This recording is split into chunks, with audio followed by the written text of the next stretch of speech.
السلام عليكم ورحمة الله وبركاته. إن الحمد لله نحمده ونستعينه ونستغفره ونعوذ بالله من شرور أنفسنا من سيئات أعمالنا. من يهده الله فلا مضل له ومن يضلله فلا هادي له.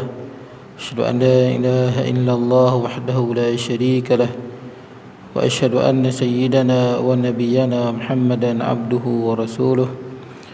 اللهم صل وسلم وبارك على سيدنا محمد وعلى آله وأصحابه أجمعين.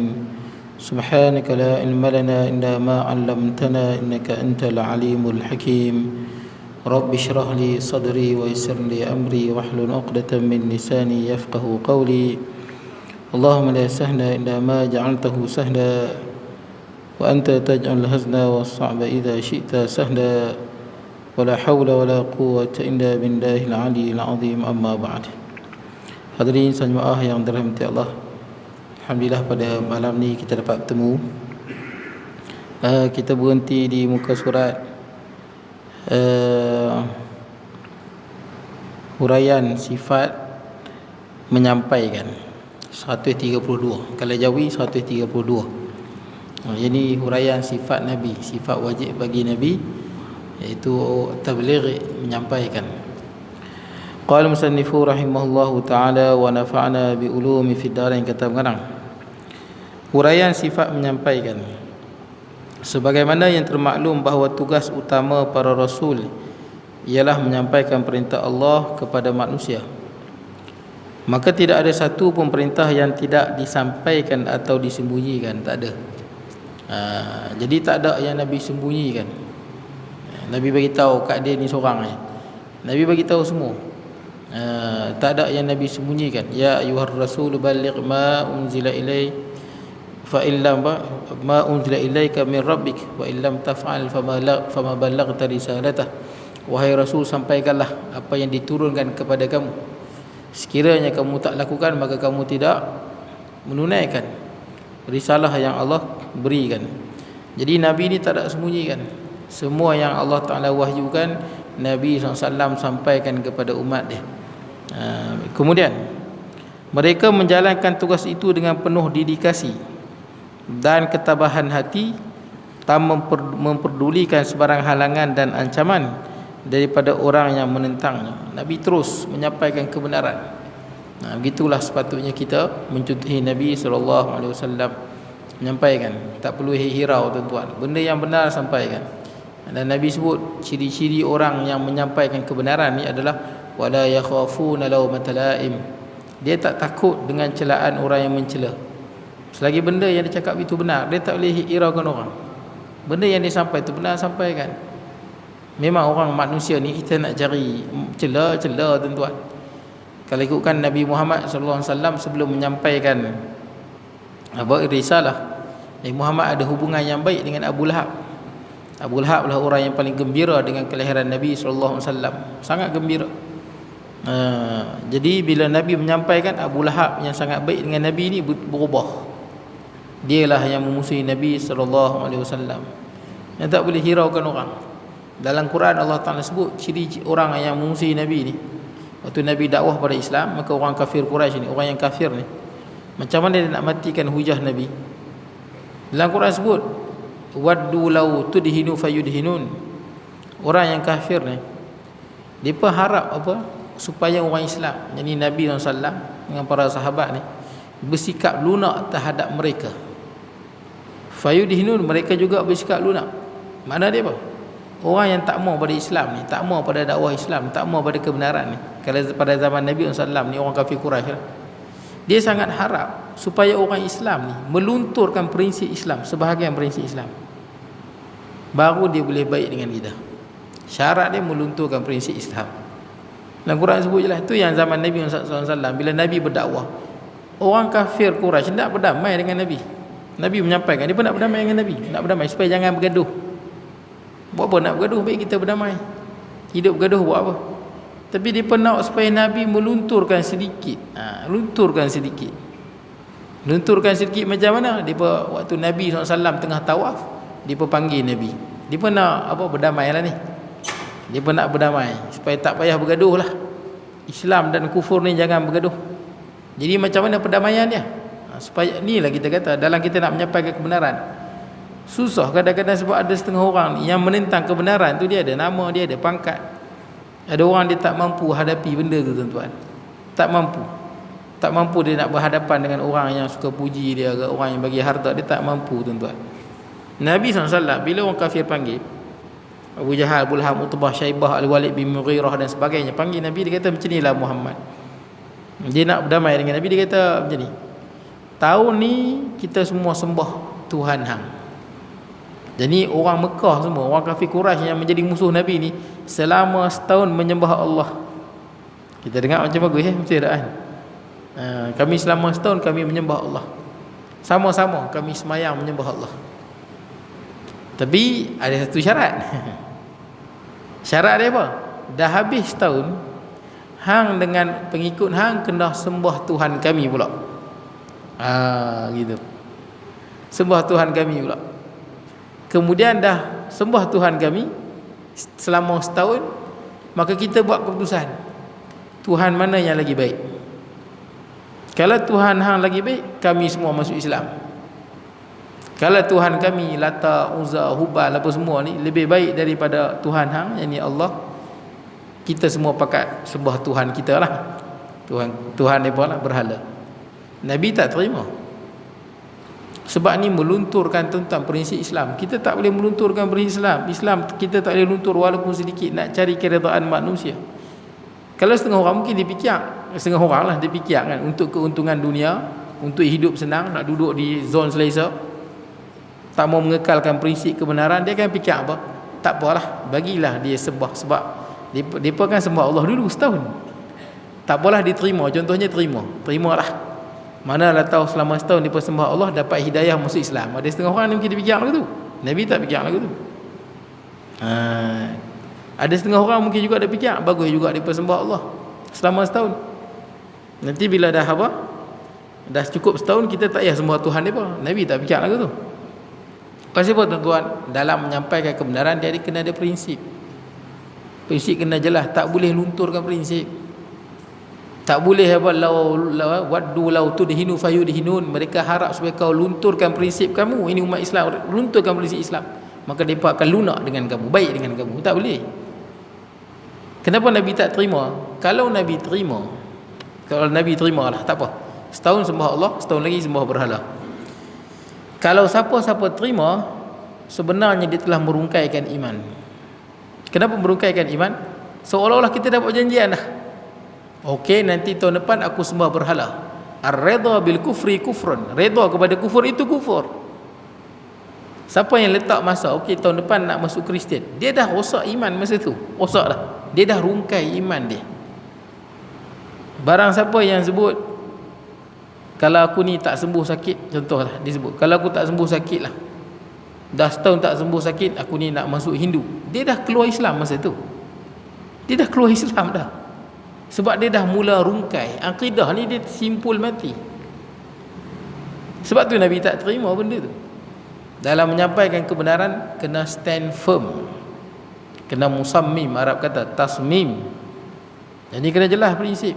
Benar-benar kita tak boleh nak compromise, tuan-tuan. Tak boleh nak kompromi. Nak kompromi benda dunia boleh lah, tapi prinsip-prinsip agama tak boleh kompromi. Nak cari keredaan manusia tak selesai, tuan-tuan. Nak orang kata tak selesai.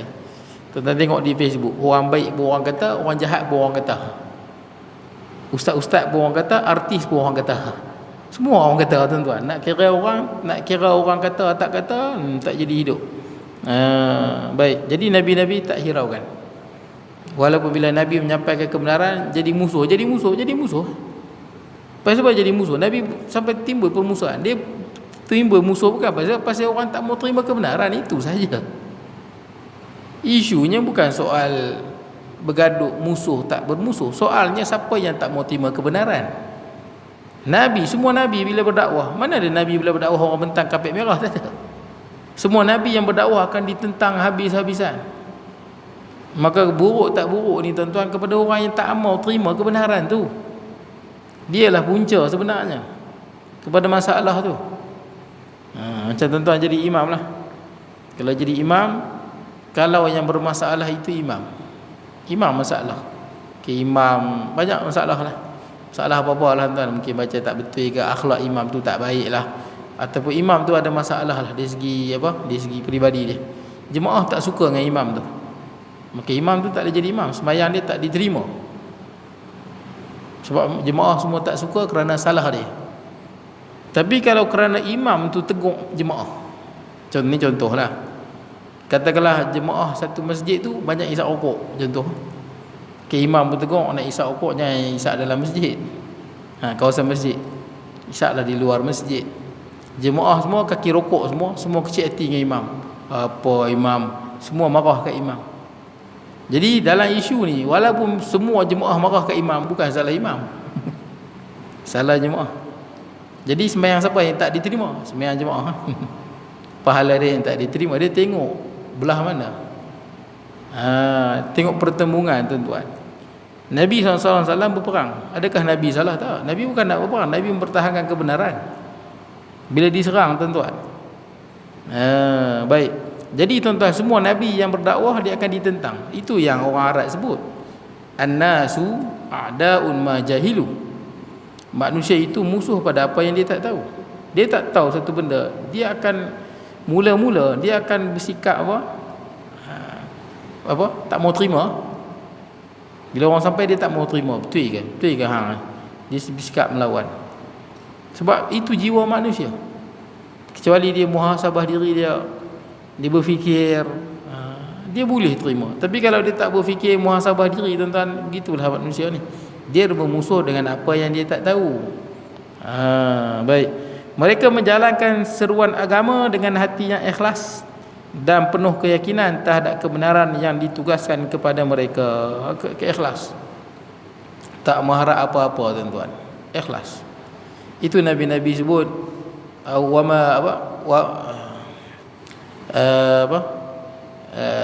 la as'alukum alaihi min ajr. Aku tak minta apa-apa imbalan daripada suruhan ni, aku tak minta apa-apa imbalan. In ajriya illa 'ala Allah. Semua imbalan aku ni berada pada Allah Subhanahu Wa Taala. Kita kalau buat kerja tuan-tuan, kita kerja ada gaji. Betul tak? Tuan-tuan kerja apa pun ada gaji. Kerja apa-apa dalam dunia ni ada gaji. Tugas Nabi ini menyampaikan wahyu. Itu tugas Nabi, kerja Nabi. Kerja Nabi ini menyampaikan wahyu. Balasannya di sisi Allah Subhanahu Wa Taala. Balasan bagi Nabi di sisi Allah Subhanahu Wa Taala. Sebab tu tuan-tuan, bila tuan-tuan baca kisah Nabi Ayub AS kan, dia diuji selama 18 tahun. Bila dia dah sembuh, Allah memberikan kekayaan pada Nabi Ayub sekelip mata. Datang belalang masuk dalam pangkuan Nabi Ayub, jadi emas. Ya, balasan Nabi daripada Allah Subhanahu Wa Taala. Baik. Kalau Nabi SAW ada khumus 1/25 daripada harta negara. Balasan Nabi tuan-tuan daripada Allah Subhanahu Wa Taala. Baik, jadi Nabi menyampaikan dengan penuh keikhlasan. Tak ada aku nak dapat nama ke, aku nak dapat pangkat ke, walaupun benda tu datang. Sebab tu Nabi lagi satu tuan-tuan tahu kan, Nabi bila Nabi berdakwah sampai Nabi menjadi pemimpin kota Madinah, tapi bukan itu yang Nabi harapkan. Nabi berdakwah semata-mata kerana Allah. Dunia ni datang kemudian. Dia follow tuan-tuan. Macam mana nak sebut tuan-tuan? Macam tuan-tuan pergi kedai, tuan-tuan minta apa? Nak teh ais. Tuan-tuan dapat apa? Tuan-tuan dapat ayam, ais, straw, cawan. Semua dapat. Tapi kalau tuan-tuan pergi kedai nak gelas kosong. Sama juga tuan-tuan buat kerja agama. Selagi mana tuan-tuan buat kerana Allah Subhanahu Wa Taala, dunia ni dia follow belakang Tuan-tuan cari nafkah kerana Allah. Kerana wajib cari nafkah. Tuan-tuan bekerja tu wajib hukum dia dan dapat pahala. Tuan-tuan cari kerana Allah, tapi memang semata-mata kerana Allah kita bekerja. Kerana itu perintah Allah. Tapi dah tuan-tuan bekerja dapat gaji tak? Dapatlah gaji. Benda tu di follow belakang Dia macam antara tuan-tuan dengan bayang. Kalau tuan-tuan kerja bayang tak lepas, tak menang je dah. Tuan-tuan pergi pada sumber cahaya, bayang tu duduk belakang je dah. Apa saja kerja agama yang tuan-tuan buat kerana Allah, dunia tu ikut belakang je. Follow ya tuan-tuan. Mengaji agama kan, contoh mengaji agama. Anak-anak kita yang mengaji di universiti dulu, Mengaji wajib kerana Allah. Jangan mengaji pasal nak kerja, pangkat, orang puji. Kalau niat lagu tu dia dapat. Tapi takat tu pahala tak ada. Siapa yang mengaji kerana Allah Subhanahu Wa Taala, semata-mata kerana Allah, dia dah habis mengaji nanti dia dapat kerja tu, bukan tak dapat. Dapat je tuan-tuan. Ada orang yang ikhlas tuan-tuan, dia semayang ikhlas, sedekah ikhlas, semua kerana Allah. Dia bukan nak orang puji. Tapi ada tak orang puji? Ada je orang puji. Ada orang puji, bagus dia ni, rajin semayang, rajin sedekah. Padahal dia bukan nak orang puji pun. Salah ke dia? Dia tak salah. Sebab tu ada sebut dalam hadis, orang tanya, wahai Rasulullah, ara'aitar rajula ya'malu minas salihat. Wahai Rasulullah, bagaimana dengan seorang lelaki yang melakukan kebaikan, wa yahmaduhun nas alaih, manusia pakai puji dia bukan nak orang puji, dia buat baik kerana Allah, tapi orang puji dia. Jadi macam mana tu? Adakah dia riak macam itulah? Apa kata Nabi? Tilka ajul busyral mu'min. Itulah khabar gembira yang pertama pada orang yang beriman. Sebelum dia dapat nikmat syurga, sebelum mendapat pujian daripada Allah, dia mendapat pujian daripada hamba-hamba Allah yang jujur. Belum dapat pujian daripada Allah di syurga lagi. Di kalangan di bumi ni ada hamba-hamba Allah yang baik, yang hati dia bersih, akan puji dia. Puji ni pula bukan semata-mata pun nak bermuka-muka, bukan. Puji ikhlas. Bagus dia ni. Bagus dia ni. Puji daripada hati yang ikhlas. Ya, orang yang ikhlas buat kebaikan, dia akan dapat orang-orang yang puji dia ikhlas. Puji ikhlas. Bukan itu yang dia nak, tapi benda tu memang ada. Macam imam-imam mazhab, tuan-tuan tengok. Imam Syafi'i, Hanbali, Hanafi, Maliki. Bukan mereka menyampaikan ilmu tu supaya menjadi mazhab yang terkenal, dipegang di Nusantara. Tak, mereka menyampaikan ilmu, mengaji menyampaikan ilmu. Tapi benda tu datang sendiri, tuan-tuan. Kerana keilmuan mereka, jasa mereka sampai menjadi satu mazhab yang dipegang oleh jutaan umat Islam. Benda-benda dunia ni dia follow, tuan-tuan. Selagi mana tuan-tuan buat kerana Allah Subhanahu Wa Taala. Baik, sebab tu kita jangan tengok, kita tengok ada orang rajin sedekah, betul orang ramai puji dia. Jangan tuan-tuan kata dia ni sedekah nak orang puji. Mana kita tahu? Dia nak orang puji tak orang puji berada dalam hati dia. Baik, kalau dia buat tu semata-mata kerana Allah, seluruh dunia puji pun tak hilang pahala dia. Yang masalah ni buat pasal nak orang puji, pahala tak dapat, dosa dapat. Beribadah pasal apa? Menipu, tuan-tuan. Beribadah buat mesti kerana Allah.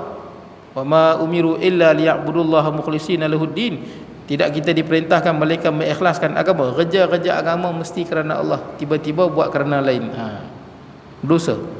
Baik, kemudian dan penuh keyakinan, yakin, ikhlas dan yakin terhadap kebenaran apa yang ditugaskan kepada mereka.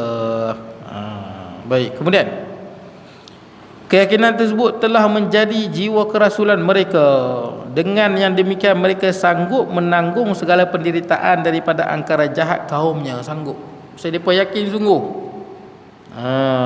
Baik. Sebab tu Nabi SAW pernah cerita kan, Ibnu Mas'ud cerita, yang mana Nabi cerita ada satu Nabi ni, dia berdakwah, umat dia pukul Nabi ni sampai berdarah muka dia. Darah banyak, berambu darah di muka Nabi tu, darah. Maka Nabi SAW, Nabi tu buat apa? Ni Nabi cerita, Nabi-Nabi terdahulu, dia taklah nak marah kaum dia, doa bukan-bukan, dia sapu apa? Darah di muka dia. Darah ni merambu di muka dia ni, kaum dia pukul dia. Ni Nabi-Nabi terdahulu. Maka Nabi ni usap darah di wajah dia. Dan Nabi ni kata apa? Allahumma ghafir li qaumi fa innahum la ya'lamun. Wahai Tuhan, ampunlah umatku, ampunlah kaumku, mereka tidak mengetahui kebenaran. Saya yakin, tuan-tuan. Itu yang Nabi SAW bila pergi Taif, duduk 10 hari, tak ada siapa yang beriman. Kemudian kena hambat dengan batu sampai berdarah kaki Nabi SAW. Sejauh 3 km kena hambat dengan batu, tuan-tuan. 3 batu sejauh 5 km lebih kurang, dihambat dengan batu dan dihina. Bila datang malaikat Jibril dengan malaikat penjaga gunung untuk menghancurkan apa? Kaum kafir.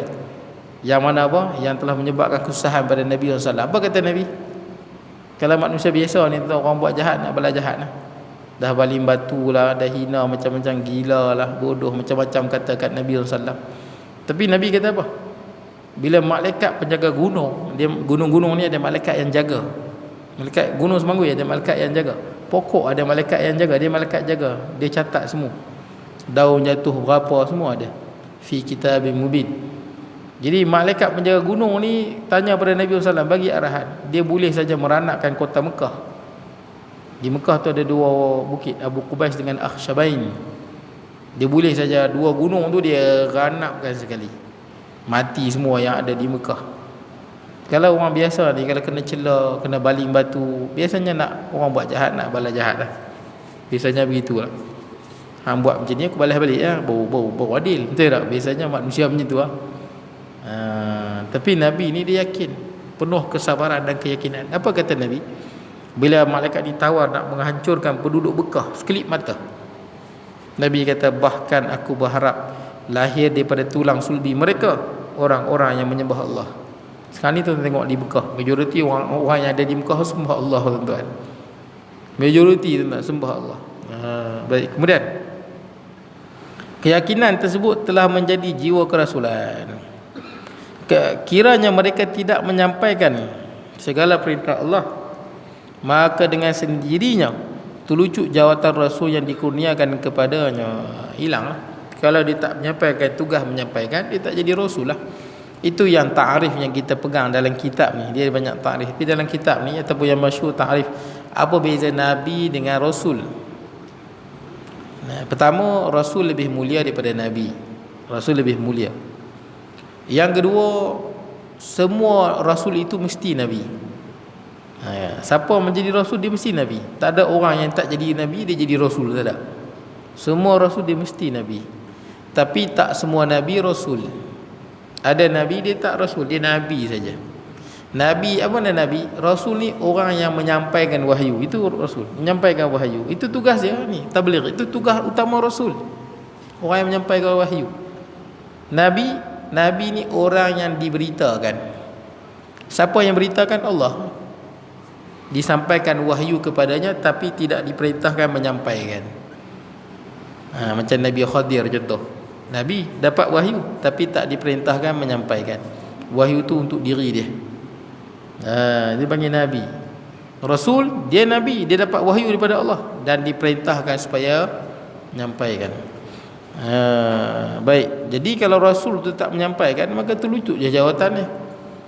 Nabi menyampaikan walaupun Nabi sangat berat hati dia. Ada tak benda yang Nabi sangat berat? Ada satu benda yang sangat Nabi sangat berat nak menyampaikan. Nabi rasa malu, Nabi rasa takut nak menyampaikan. Nak menyampaikan apa? Menyampaikan berkenaan peristiwa perkahwinan Nabi dengan sepupu Nabi. Siapa sepupu Nabi yang kahwin dengan Nabi? Zainab binti Jahshin, sepupu Nabi. Nabi malu nak beritahu. Malu dan Nabi takut. Wa takhshan nas, Quran sebut. Wallahu ahaqqu an takhshah, Allah Taala sebut. Nabi lebih berhak takut pada Allah Subhanahu Wa Taala pada takut pada manusia. Sebab apa? Cerita berkenaan dengan Nabi berkahwin dengan Zainab. Nabi ada 11 isteri. Satu-satunya isteri Nabi yang berkahwin tak melalui wali. Misalnya orang perempuan bagi kahwin melalui wali lah, ayah ke, tok wan dia ke, adik-beradik dia ke. Satu si Nabi ni bukan adik-beradik dia yang bagi kahwin. Walaupun adik-beradik dia ada, Abdullah bin Jahshin ada, abang dia ada. Tapi bukan abang dia yang kahwinkan Nabi dengan dia. Bukan wali dia. Tapi yang mengkahwinkan Zainab dengan Nabi adalah Allah Ta'ala. Allah Ta'ala yang mengkahwinkan Nabi dengan Zainab binti Jahshin. Nabi nak sampaikan ni, Nabi rasa malu, Nabi rasa segan, Nabi rasa takut. Timbul dalam Quran Allah Ta'ala tegur, tapi Nabi sampaikan juga apa yang ada dalam hati Nabi tu. Yang Nabi nak sampai, Nabi rasa malu dan segan, takut. Kenapa tuan-tuan? Yang pertama, Zainab binti Jahshin tu adalah sepupu Nabi lah. Sepupu boleh kahwin. Tapi yang menyebabkan dia bukan apa? Pertamanya kerana Zainab binti Jahshin ni adalah isteri kepada anak angkat Nabi. Nabi ada anak angkat. Anak angkat Nabi itu nama dia Zaid bin Harisah. Orang panggil dia Zaid bin Muhammad. Sebab dia terlalu, kenapa orang panggil dia Zaid bin Muhammad? Ketika mana Zaid bin Harisah ni keluarga dia mai ke kota Mekah nak beli dia, kemudian nak bebaskan dia. Nabi sebut kat keluarga dia, pergi tanya Zaid, kalau Zaid pilih kamu, ambil free je, tak payah bayar. Pasal dia hamba, tak payah ambil free je. Tapi kalau Zaid pilih bersama dengan Nabi, maka dia berkena akur lah. Bila keluarga dia, ibu dan ayah dia jumpa Zaid bin Harisah, tanya, nak tak bebas? Sebab dia masa tu masih lagi hamba. Walaupun dia hamba pada Nabi, Nabi layan dia macam anak Nabi, Nabi sayang dia. Maka Zaid memilih Nabi Muhammad SAW. Masa Nabi Muhammad tak jadi Nabi lagi. Maka disebutlah apa? Zaid bin Muhammad. Jadi bila dipanggil Zaid bin Muhammad, ayat Quran turun, tak boleh panggil Zaid bin Muhammad. Pasal dia bukan anak Nabi SAW, dia anak orang lain. Orang panggil Zaid bin Muhammad, Zaid bin Muhammad, turun ayat Quran, ud'uhum li abaihim huwa aqsatu indallah.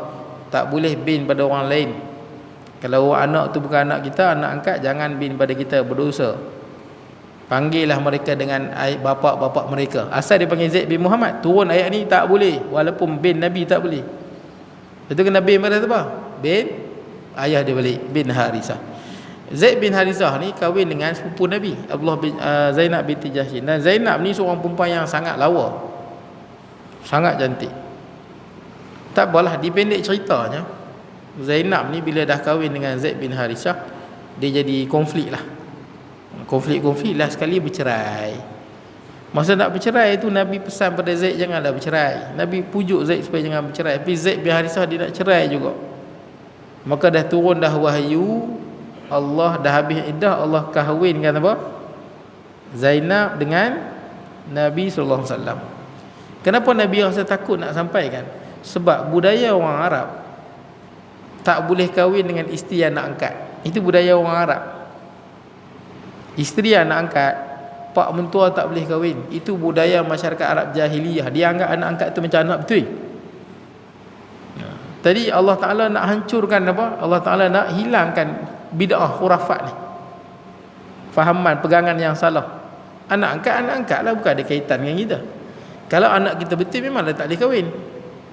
Anak kita betul, anak lelaki kita, dia kahwin dengan seorang perempuan, walaupun dia tak sentuh lagi, selama-lamanya kita tak boleh nak kahwin dengan menantu. Betul tak?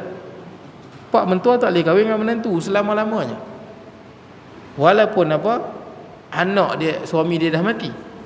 Sama mak mentua tak boleh kahwin dengan menantu lelaki dia, tak boleh selama-lamanya. Walaupun baru kahwin bercerai, baru kahwin ni bercerai. Seorang lelaki baru kahwin dengan seorang perempuan, dah kahwin tak ada sentuh, bercerai. Perempuan tu dia haram dengan pak mentua dia, ayah pada lelaki tu, selama-lamanya haram muabbad kerana musaharah. Dia tak boleh kahwin selama-lamanya, walaupun dia tak sentuh lagi. Jadi tuan-tuan boleh tengok cerita Piramli tu, salah lah. Keluarga 69 kan, dia kahwin tu sah lah. Bapak kahwin dengan anak kahwin dengan mak. Dari segi hukum sah, tak ada masalah. Tapi bila nak panggil lah susah. Piramli nak panggil apa dekat mak mentua dia, pasal mak mentua dia dalam masa yang sama adalah anak tiri dia. Atompe nak panggil apa pada apa? Mak mentua dia. Pasal mak mentua dia dalam masa yang sama adalah bukan. Orang panggil apa? Menantu dia tu. Dia nak panggil apa kat menantu dia tu? Pasal menantu dia tu dalam masa yang sama mak mentua dia. Susah. Maka Piramli buat macam inilah. Ayah ambil anak, saya ambil mak. Ayah ambil mak, saya ambil anak. Yang tu tak boleh. Kan Piramli sebut kan? Tak boleh. Pertama, kita tak boleh kahwin dengan isteri bapak kita, tak boleh. Bapak baru je kahwin, isteri muda umur 30. Baru kahwin, kena serangan jantung, mati. Kita tengoklah, wah, mak tiri aku ni, bapak tak sentuh lagi, tak boleh. Dia menjadi maharam muabbad kerana musaharah, boleh sentuh, tak batal wuduk. Wala tankihu ma nakha abaukum minan nisa illa ma qad salaf, tak boleh. Sama menantu pun sama. Isteri kepada anak, pak mentua tak boleh kahwin sekalipun anak meninggal. Sekalipun bercerai, satu lagi jangan lupa. Dia kahwin dah hidup dalam berapa bulan ke berapa tahun bercerai. Walaupun dia bercerai dengan suami dia, bapa kepada suami dia tu tetap haram pada dia. Dia boleh salam bapa bekas suami dia, tak batal wuduk. Sekali pun dia kahwin banyak, ada orang perempuan dia kahwin banyak kan, kahwin kawan ni 2-3 tahun bercerai, kahwin dengan kawan 2-3 tahun kawan ni bercerai, dia ada banyak pak mentua. Duk cerai je. Jadi nak cerita semua pak mentua dia ni, dia boleh salam tak batal wuduk. Boleh tengok aurat yang zahir. Aurat zahir ni apa? Rambut lah. Rambut, tangan sampai sini, bawah lutut. Boleh. Selama-lamanya. Walaupun dah bercerai lah. Dalam masyarakat Arab jahiliah, dia anggap anak angkat macam anak betul. Itu silap. Anak angkat macam anak betul. Dalam Islam tak boleh anggap lagu tu. Jadi masyarakat Arab dia anggap tak boleh bapa angkat kahwin dengan isteri anak angkat. Padahal dalam Islam kalau anak angkat tak ada masalah kita kahwin. Dia bukan ada apa-apa dengan kita, anak angkat je pun. Jadi bila Zaid menceraikan apa? Zainab, maka Nabi berkahwin dengan Zainab. Nabi rasa takut nak sampaikan. Takut orang kata, betul tak kan? Oh, mentang-mentang lah Zainab lawa. Mentang-mentang lah ni. Boleh jadi orang kata. Dan memang ada orang kata pun. Sampai hari ni ada orientalis yang mengatakan apa? Sebenarnya kenapa Nabi berkahwin dengan Zainab? Pasal Nabi mengorak Zainab. Nabi jatuh hati dengan Zainab dan Nabi mengorak Zainab. No, ini fitnah. Nabi yang apa? Yang meminang Zainab untuk Zaid. Nabi yang pinang. Nabi dah kenal Zainab tu daripada Zainab kecil lagi. Kerana Zainab tu sepupu Nabi. Nabi yang bagi pada Zaid perempuan yang sangat cantik untuk Zaid anak angkat dia. Cuma Nabi nak bagi tahu tu Nabi segan. Tapi dalam Quran turun ayat Nabi bagi tahu juga. Dan berkahwinlah Zainab dengan Nabi SAW. Saya nak ceritanya tuan-tuan, Nabi ni walaupun benda yang berat lagu tu pun Nabi sampaikan. Itu tugas Nabi. Walaupun ada ayat Quran yang menegur Nabi, Nabi sampaikan. Walaupun ayat tu tegur Nabi. Ya abasa wa tawalla an ja'ahul a'ma wa ma yudrika la'allahu yadhakka. Ayat tu menegur Nabi, Nabi sampaikan. Tugas Nabi menyampaikan. Baik, ayat ketika mana perang Badar kan, tawanan perang Badar. Perintah Allah supaya tawanan perang Badar tu depa tu jahat-jahat semua, jahat, majoriti je jahat. Kalau dilepaskan depa akan memerangi lagi Nabi kali kedua, dan memang betul pun. Bila Nabi lepas depa perang Uhud pula. Bukan depa izah, depa perang pula. Sebab tu tawanan sama juga, tawanan bila kalau tentera ke tangkap tawanan, dan tawanan tu tawanan yang berbahaya. Ini berbahaya tawanan ni. Kalau lepas dia ni dia akan bunuh kita pula. Dia akan ambil rahsia, dicari kelemahan dia diserang balik. Tawanan ni tak boleh lepas, memang kena bunuh. Itu hukum dia. Tidak nanya kita. Tawanan yang berbahaya tak boleh lepas. Sama dengan perang Badar tu. Tawanan tu semua jahat-jahat semua. Ini kalau lepas bukan insaf, dia akan lawan lagi. Memang betul pun dia lawan perang Uhud. Dan dia menang, berbunuh umat Islam 70. Dalam perang Badar Allah perintahkan supaya semua tawanan itu dibunuh. Tapi sebelum turun ayat Quran, Nabi buat keputusan. Keputusan Nabi adalah tawanan ni semua boleh ditebus. Ada yang dengan tebusan banyak duit, ada yang diperintahkan ajar anak-anak Madinah kemudian dibebaskan. Ada yang Nabi bebaskan percuma saja, dengan syarat jangan memerangi Nabi dengan sahabat. Tapi mohong semua tu, dia bertipu Nabi. Bila depa dah keluar, depa rupanya merangi kali kedua. Turun ayat Quran yang menegur Nabi, tegur Nabi. Nabi sampaikan. Itu menunjukkan Quran bukan daripada Nabi, Quran daripada Allah Tuhan sekalian alam. Walaupun ayat tu menegur Nabi, Nabi sampaikan. Bila turun ayat Quran tu, nangis Nabi. Nabi SAW menangis. Kerana Nabi dengan Sayyidina Abu Bakar berpandangan supaya tawanan-tawanan ini dibebaskan. Sayyidina Umar berpandangan tawanan semua kena bunuh. Bukan pasal benci, sebab tawanan ini berbahaya. Jadi turun ayat Quran, wa ma kana nabiyyin ay yakuna lahu asra hatta yuskhina fil ard. Tidak patut, tidak selayaknya bagi Nabi mengambil tebusan sehingga musuh-musuh Allah ni yang betul-betul berbahaya pada musuh Allah ni dibunuh. Bila turun ayat yang menegur Nabi, Nabi menangis, Sayyidina Abu Bakar menangis. Bila datang Sayyidina Umar radhiyallahu anhu, kenapa wahai Rasulullah? Nabi tak jawab.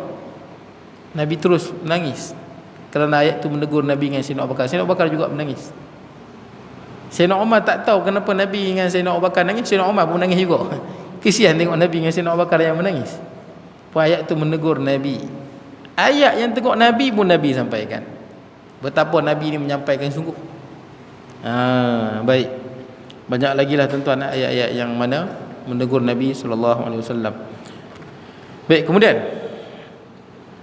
itulah cara Nabi ni, akhlak Nabi paling baik kerana Nabi dididik oleh Allah. Nabi pernah sebut Addabani Rabbi fa ahsana ta'dibi. Nabi pernah sebut, sesungguhnya aku dididik oleh Tuhanku, dan Tuhanku yakni Allah memperelokkan didikannya. Bagaimana Allah mendidik Nabi? Melalui Al-Quran. Al-Quran tu dah Allah mendidik Nabi SAW. Sebab tu orang bila tanya kepada Sayyidina Ali, tanya pada Aisyah radhiyallahu anha bagaimana akhlak Nabi, dia berkata apa? Kana khuluquhul Quran. Akhlak Nabi ni macam Quran. Macam tu. Al-Quran itulah didikan Nabi SAW. Baik. Jadi tuan-tuan, Nabi sampaikan apa saja Nabi sampaikan. Kemudian tuan-tuan, hal ini bertentangan dengan apa yang diperintahkan oleh Allah. Maksudnya kalau Nabi tak sampaikan apa yang diwahyukan, jangan kata tuan-tuan, kita yang ada ilmu ni pun tuan-tuan, tuan-tuan yang mengaji ada ilmu, orang tanya jawab, jangan diam. Wajib. Kalau Nabi lagi lah tuan-tuan, Nabi lagi lah, kewajipan tu lagi lah besar, wahyu terus kepada dia. Kita yang manusia biasa ni pun kalau ada dapat ilmu, orang tanya wajib jawab kalau kita tahu. Man su'ila an ilmin fakatamah, kata Nabi SAW. Barang siapa yang ditanya tentang satu ilmu, kemudian dia diam, dia tak jawab, dia tahu dia tak menjawab. Orang tanya buat hukum ni, hukum tu, dia senyap. Tak kira dia senyap pasal apa pun, pasal kerana dunia ke, nak orang puji ke, senyap takut nanti kawan tu terasa ke, dia tak mau cakap benda yang benar, dia diam. Uljima yaumal qiyamah bil jami min nar. Pada hari kiamat dia akan dirantai dengan rantai api neraka. Maknanya dia bila ada ilmu, tuan-tuan wajib sampaikan. Bila orang tanya kita ada ilmu, kita kena sampaikan, tak boleh diam. Allah yang kurniakan kita kefahaman dan ilmu, dan tanggungjawab kita menyampaikan. Tu yang Nabi pernah puji. Nabi sebut apa? Balighu anni walau ayah. Yani mesti kita sampaikanlah daripadaku walaupun satu ayat. Nabi sebut dah, sampaikan daripadaku walaupun satu ayat. Itu yang ada sahabat Nabi hafal hadis, sampaikan kepada tabi'in. Sahabat Nabi bergerak pergi ke Yaman, pergi ke Syria, pergi ke Jordan, pergi ke sampai negeri China. Sahabat Nabi ada sampai ke negeri China dah. Zaman sahabat Nabi dah sampai dakwah ke negeri China. Itu yang ada orang claim katanya Sa'ad bin Abi Waqqas meninggal di China, walaupun yang kuatnya dia meninggal di Madinah lah. Sebab dah sampai dakwah di negeri China pada zaman sahabat. Punya jauh. Pasal apa tuan-tuan ni lah, sampaikan daripada aku walaupun satu ayat. Itu yang seronok bila kita baca kitab-kitab ni, ada hadis Nabi, seronok kita sampaikan kepada Nabi. Tuan-tuan baca mana-mana kitab, tuan-tuan ada hadis Nabi, seronok menyampaikan hadis Nabi tuan-tuan. Ataupun tuan-tuan baca kitab hadis-hadis yang mudah macam Riyadhus Salihin, hadis 40 Imam Nawawi, seronok kita menyampaikan apa yang Nabi sebut. Baik, sampaikan tuan-tuan. Tuan-tuan ada ilmu, sampaikan. Dalam ayat yang lain, dalam hadis yang lain Nabi sebut nadarallahu imra'an sami'a minna syai'an. Moga Allah memberi cahaya, memberi nikmat, memberi kesenangan, memberi apa? Seri wajah kepada orang yang mendengarkan sesuatu pada kami, yang dengar hadis Nabi, kemudian balaghu kama sami'a, dia sampaikan seperti mana dia dengar. Itu kelebihan hafal hadis. Tuan-tuan hafal hadis, tuan-tuan sampaikan macam mana tuan-tuan hafal. Kata Nabi, moga Allah memberikan cahaya pada wajahnya, moga Allah menerangi wajahnya. Baik. Itu kita pun wajib menyampaikan. Nabi lagi lah tuan-tuan, lagi wajib lah tuan-tuan menyampaikan wahyu. Firman Allah Ta'ala surah Al-Ma'idah ayat 67 yang saya baca tadi tu. Ya ayyuhar rasul balligh ma unzila ilaika min rabbik wa illam taf'al fama ballaghta risalatah wallahu ya'simuka minan nas innallaha la yahdil qaumal kafirin. Wahai Rasulullah, Sampaikanlah apa yang telah diturunkan kepadamu dari Tuhanmu, sampaikan. Dan jika engkau tidak melakukannya dengan menyampaikan sesuatu, maka bermakna tiadalah engkau menyampaikan perutusannya, dan Allah jualah akan meliharamu dari kejahatan manusia. Sesungguhnya Allah tidak memberi hidayah petunjuk kepada kaum kafir. Baik. Jadi tuan-tuan, dalam ni disebut apa? Sampaikanlah. Kerana apa? Wallahu ya'simuka minan nas. Allah lah yang memelihara Nabi daripada kejahatan manusia. Daripada sini tuan-tuan, timbulnya satu lagi, Nabi-Nabi itu maksum. Apa itu maksum? Dua. Yang pertama, terpelihara daripada dosa. Nabi semua tak buat dosa. Nabi tak buat dosa macam kita. Itu Nabi Adam yang makan buah kuldi, bukan dosa, dia terlupa. Kalau dosa sengaja macam sebab tu kita tak pernah jumpa Nabi berzina, minum arak, tak ada tuan-tuan. Nabi mengumpat, tak ada. Nabi-Nabi buat benda yang tak layak bagi makam kenabian. Itu dia. Dia buat benda yang tak layak bagi makam kenabian dia. Hasanatul abrar, sayyiatul muqarrabin, itu kaedah dia. Baik, jadi tuan-tuan, Nabi semua tak buat dosa, Nabi tak pernah buat dosa. Yang kedua, wallahu ya'simuka minan nas, Allah melihara Nabi daripada kejahatan manusia. Maksum di sini maksudnya tidak ada orang yang boleh bunuh Nabi sehingga dakwah Nabi terhenti sebelum sempurna. Itu makna dia. Tak ada orang yang boleh bunuh Nabi sehingga dakwah tak ada wahyu tu sempurna Nabi sampaikan, Nabi dah mati dah. Takkan ada orang boleh buat lagu tu. Tak ada orang yang boleh buat satu benda sehingga dakwah Islam tu tak sempurna disampaikan oleh Nabi SAW. Tak ada. Tapi Nabi ni dia berhadapan lah dengan sakit-sakit, adalah. Bukan tak ada. Dalam perang Uhud kan, Nabi kan patah gigi. Nabi patah gigi. Kemudian gigi geraham bila dilempar batu. Nabi jatuh dalam lubang.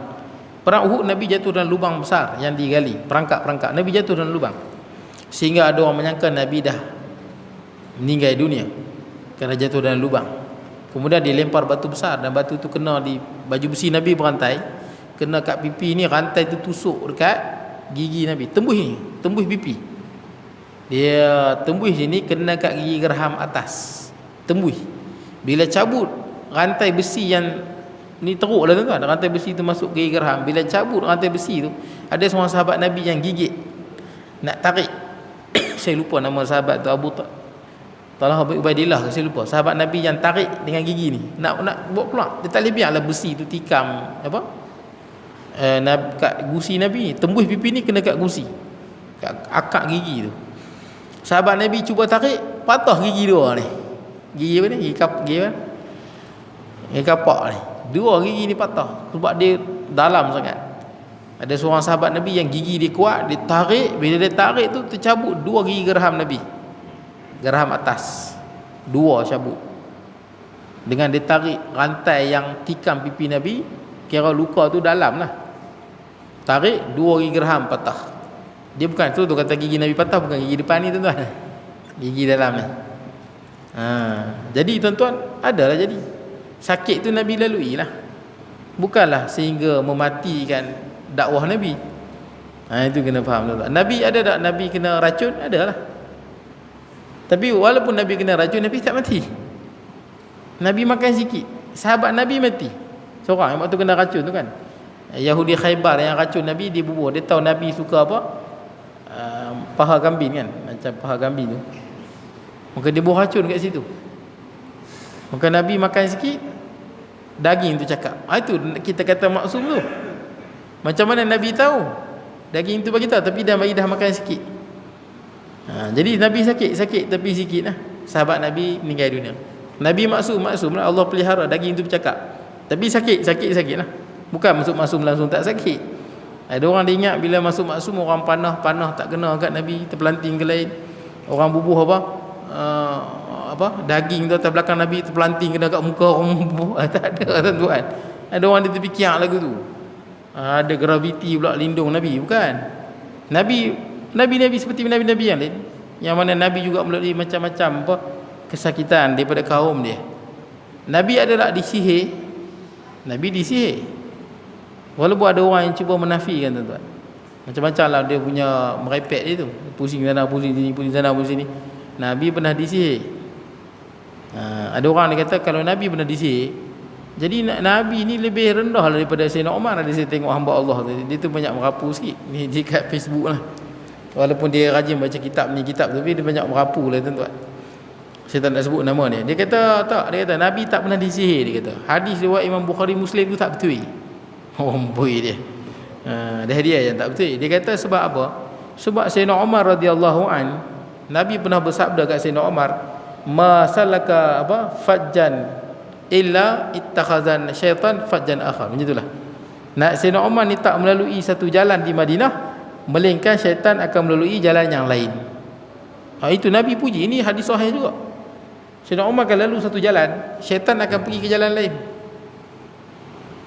Lalu tu jalan syaitan pergi jalan lain. Jadi dia kata, kalaulah Sayyidina Umar ni syaitan lari, tiba-tiba Nabi kena sihir, seolah-olah Sayyidina Umar ni lebih hebat daripada Nabi. Tak reti, tuan-tuan. Dia tak reti. Syaitan ni, tuan-tuan, dia ada macam-macam jenis. Syaitan ni secara umum dia, tuan-tuan, secara umum dia, syaitan ni ulama sebut dia memang takut dengan manusia.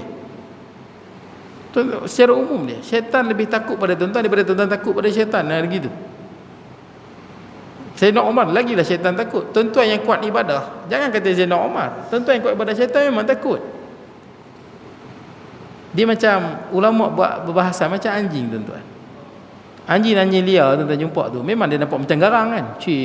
Macam garang. Cuba tuan-tuan pergi kat dia, tak cukup tanah dia lari. Dia acah-acah tuan-tuan. Dia bukan berani ingat pun. Macam kera, macam itulah. Dia acah-acah Dia nampak macam berani. Sekali kita pergi menganjing. Cik anjing. Bila duduk jauh, cik macam garang yang main serang. Sekali kita pergi balik kat dia, boom, lari tak cukup tanah. Macam tu, tuan-tuan. Tapi kita tahu, walaupun kebanyakan anjing macam tu, tapi ada anjing yang lain sikit. Anjing apa? Anjing yang bulldog. Tu tuan-tuan jangan buat main. Kangal, anjing yang paling kuat.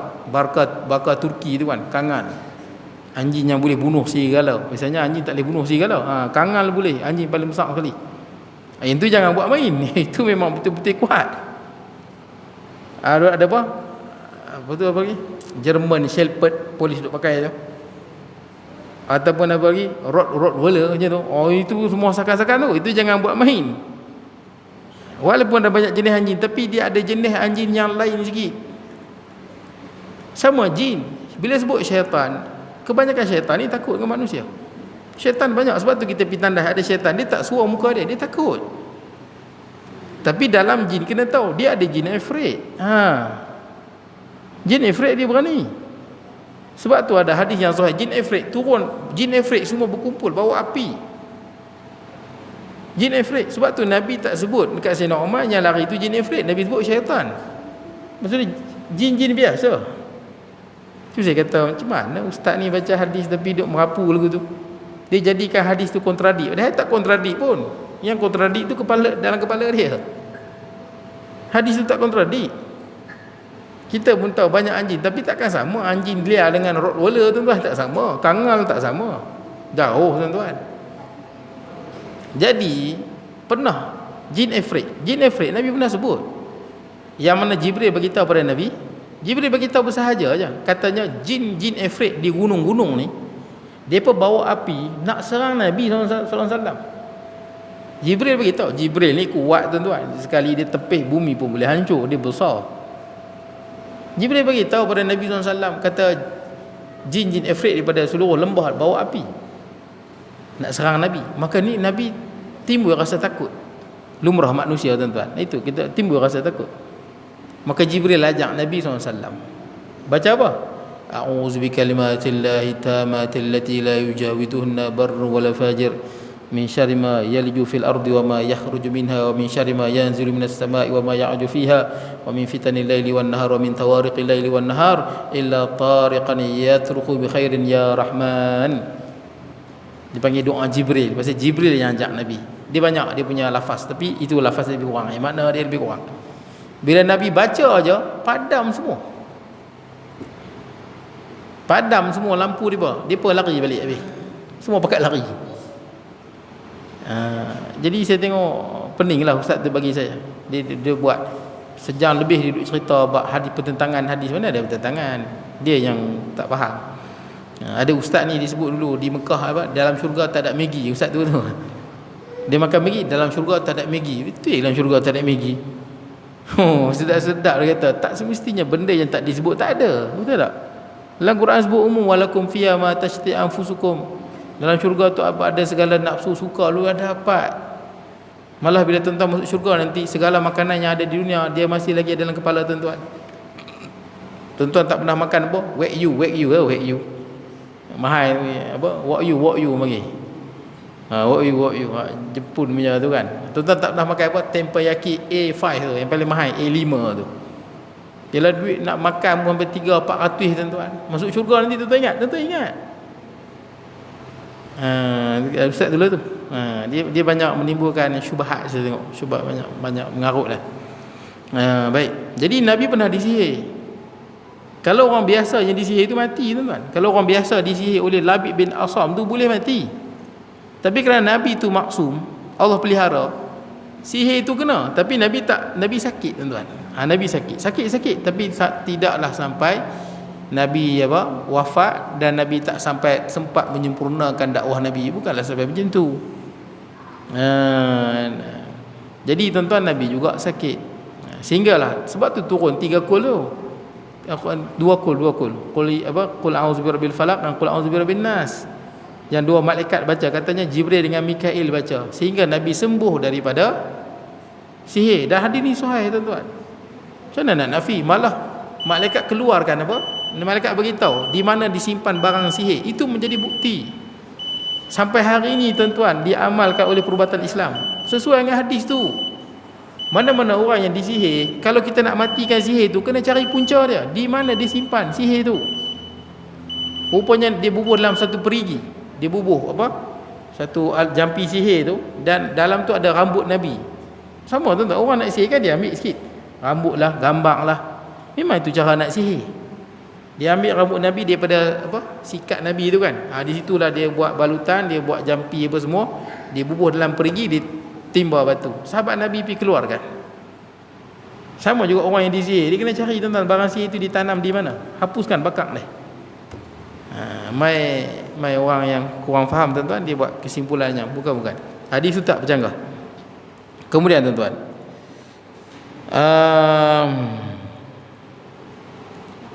tegasnya jika mereka tidak menyampaikan perintah-perintah Allah, maka sudah tentu tidak ada kitab-kitab Allah dan undang-undangnya di atas muka bumi. Padahal kita dapati ada banyak kitab Allah dan hukumnya, seperti kitab Al-Quran. Banyaklah Al-Quran, Zabur, Injil, Taurat dan sebagainya, yang diturunkan kepada Nabi Muhammad SAW dan lain-lain lagi. Oleh yang demikian, jelaslah bahawa Rasul itu bersifat tabligh dan menyampaikan segala suruhan Allah dan hukumnya kepada manusia, dan mustahil mereka menyembunyikan mana-mana suruhan dan hukum-hukum itu. Tak ada disembunyikan langsung, semua disampaikan. Habis tuan-tuan, akan datang kita tengok huraian sifat bijaksana. Aqulu qawli hadha wa astaghfirullahal azim li wa lakum sa'il muslimina wal muslimat wal mu'minina wal mu'minat. Bismillahirrahmanirrahim. Allahumma ij'al jam'ana hadha jam'an tafarruqana wa la tafarruqa ma'suma wa la taj'al minna shaqiyyan wa la muhammadan wa la matula wa sallallahu nabiyina Muhammad wa ala alihi wa sahbihi wa sallam. Alhamdulillahirabbil alamin.